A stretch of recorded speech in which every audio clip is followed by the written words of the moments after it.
ശ്രീ ഗണേശ ശാരദാ ഗുരുഭ്യോ നമഃ. ഓം ശ്രീ നാരായണ പരമഗുരവേ നമഃ. നമ്മുടെ ഇന്നത്തെ സത്സംഗ് വേദിയിലെ എല്ലാ സുഹൃത്തുക്കൾക്കും നമസ്കാരം. നമുക്കിന്ന് ശ്രീ നാരായണ ഗുരുദേവൻ്റെ ആത്മോപദേശ ശതകം എന്ന ദാർശനിക കൃതിയിലെ 64ാമത് ശ്ലോകമാണ് പരിചയപ്പെടേണ്ടത്. ശ്ലോകം ഒന്ന് വായിക്കാം. പ്രതിവിഷയം പ്രതിബന്ധമേറിമേവുന്നു ഇതിനെ നിജസ്മൃതിയെ നിരാകരിക്കൂ. അതിവിശദസ്മൃതിയാൽ അതീത വിദ്യാനിധി തെളിയുന്നതിഞ്ഞില്ല നീതിഹാനി. പ്രതിവിഷയം പ്രതിബന്ധമേറി മേവുന്നു ഇതിനെ നിജസ്മൃതിയെ നിരാകരിക്കൂ. അതിവിശദ സ്മൃതിയാൽ അതീത വിദ്യാനിധി തെളിയുന്നതിനില്ല നീതിഹാനി. ഇതിൻ്റെ സാരം ഒന്ന് മനസ്സിലാക്കാൻ നമുക്ക്. ഓരോ വിഷയം തോറും പ്രതിബന്ധങ്ങൾ വർദ്ധിച്ചു വരുന്നു. ഈ പ്രതിബന്ധങ്ങളെ നിരാകരിക്കുവാൻ ഉണ്മയെക്കുറിച്ചുള്ള ധ്യാനം ഒന്നുകൊണ്ട് മാത്രമേ സാധിക്കുകയുള്ളൂ.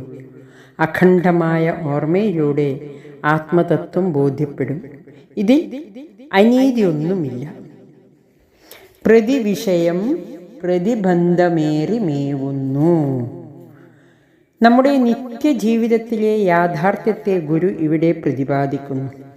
പ്രതിവിഷയം വിഷയം തോറും പ്രതിബന്ധം ഏറി മേവുന്നു. തടസ്സങ്ങൾ ഏറി വരുന്നു, കൂടി വരുന്നു. ഇതൊരു സത്യമാണ്. ജീവിതത്തിൽ ഓരോ വിഷയങ്ങൾ നാം തരണം ചെയ്യുമ്പോഴും പിന്നെയും തടസ്സങ്ങൾ, പ്രയാസങ്ങൾ വന്നുകൊണ്ടേയിരിക്കുന്നു.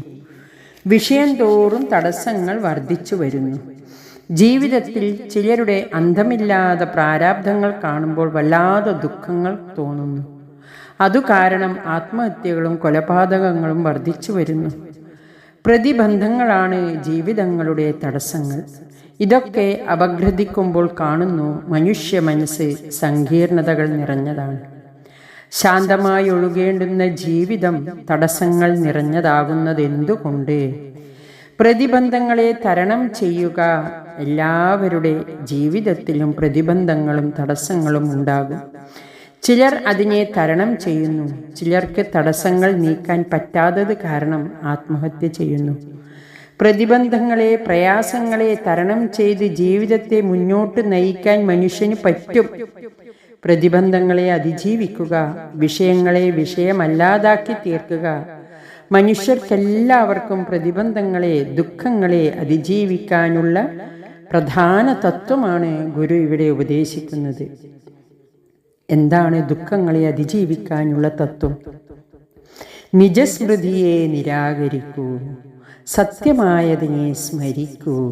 ശാശ്വതമായതിനെ സ്മരിക്കുന്നതിലൂടെ ശാശ്വതമല്ലാത്ത തടസ്സങ്ങളെ, പ്രതിബന്ധങ്ങളെ, ദുഃഖങ്ങളെ അതിജീവിക്കാൻ പറ്റും എന്ന് ഗുരു ഉപദേശിക്കുന്നു.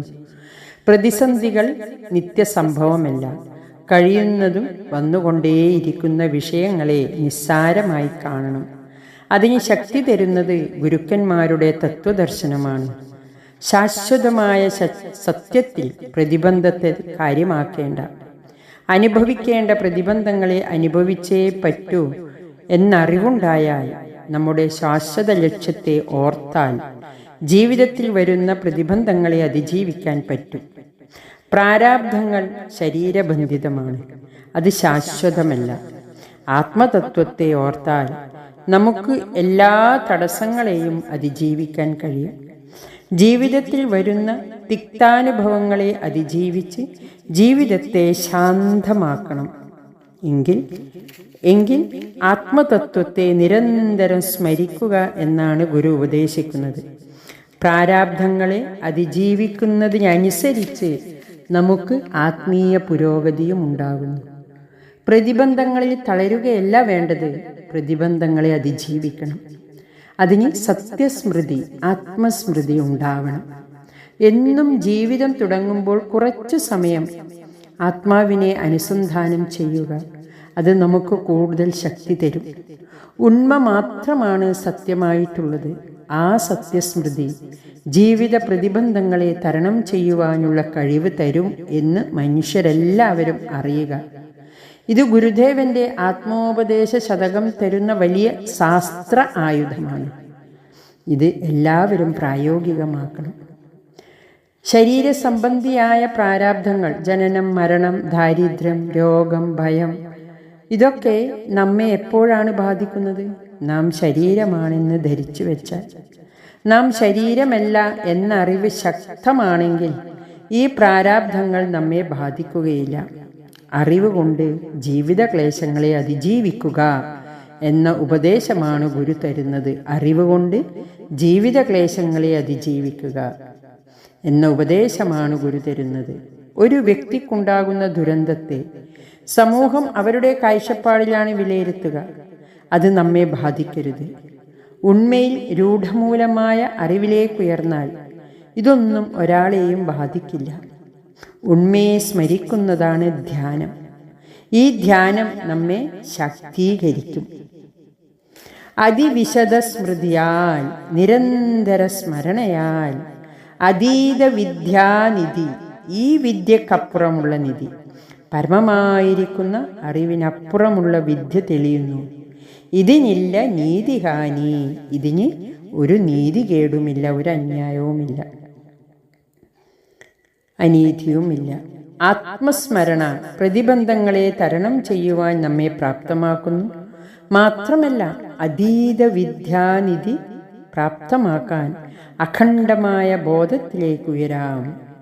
അഖണ്ഡമായ ബോധസത്യം ലഭിക്കും. തൻ്റെ ഉണ്മയും പ്രപഞ്ചത്തിൻ്റെ ഉണ്മയിൽ ചേരുന്നു.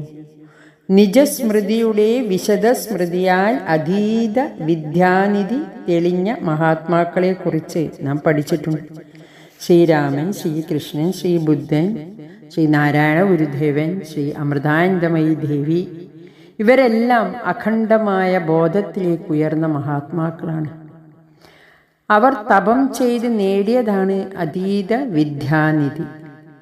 നാരായണസ്വാമി ധ്യാനാത്മകമായ ജീവിതം കൊണ്ട് നാരായണസ്വാമിയുടെ ധ്യാനാത്മകമായ ജീവിതം കൊണ്ടെത്തിച്ചത് മരുത്വാമലയിലാണ്.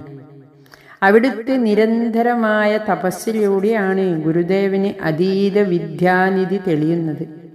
അവിടെ നിന്നിറങ്ങി അരുവിപ്പുറത്തേക്ക് പോവുകയാണ് സന്യാസിയായിട്ട്, ഗുരുവായി. സ്വാമിയിൽ നിന്ന് ഗുരുവായി മനുഷ്യജന്മത്തിൻ്റെ പൂർത്തീകരണം സംഭവിച്ചു. ഒരു പുഴു പൂമ്പാറ്റയാകുന്നത് പോലെ. ചേറും ചെളിയും തിന്ന് ജീവിച്ച പുഴു കുറച്ചു കാലം കഴിയുമ്പോൾ ഒന്നും തിന്നാതിരുന്ന് ഉൾവലിയുന്നു. അതിൻ്റെ മേലെ മൺകൂന ഉണ്ടാകുന്നു. ഉള്ളിൽ നിന്ന് ചിറക് മുളച്ച് പൂമ്പാറ്റയായി മാറുന്നു. മനുഷ്യരും ഉൾവലിയുന്നതോടുകൂടി, അന്തർമുഖമാകുന്നതോടുകൂടി അതീത വിദ്യാനിധി തെളിയുന്നു. മഹാത്മാക്കൾ തപസ്സനുഷ്ഠിച്ചിരുന്നു. അതിൽ നിന്ന് ലഭിച്ച തപോബലം കൊണ്ട് അവർ അനന്തതയെ പ്രാപ്തമാക്കി. അതിവിശദ സ്മൃതിയാൽ അതിവിദ്യാനിധി, അതിനില്ല നീതിഹാനി. അതിവിശദ സ്മൃതിയാൽ അതീത വിദ്യാനിധി തെളിയുന്നത്, അതിനില്ല നീതിഹാനി. നിരന്തര സ്മരണയാൽ, ഉണ്മയെ നിരന്തരം സ്മരിച്ചാൽ ആത്മതത്വം ബോധ്യപ്പെടുത്തുന്നതിന് ഒരു നീതികേടുമില്ല. തപസ്സിലൂടെ ആത്മതത്വം ബോധ്യപ്പെടുക എന്നത് ഒരു നീതികേടുമില്ല. അതാണ് നീതി. ആത്മാന്വേഷണം നമ്മെ തപസ്സിലേക്ക് അന്തർമുഖമാക്കുന്നു, തപസ്സിലേക്ക് നയിക്കുന്നു, അന്തർമുഖമാക്കുന്നു. പിന്നെ ആത്മാനുഭാവം നുകർന്ന് മഹാത്മാക്കളായി മാറുന്നു. പുഴു പൂമ്പാറ്റയാവുന്നത് പോലെ.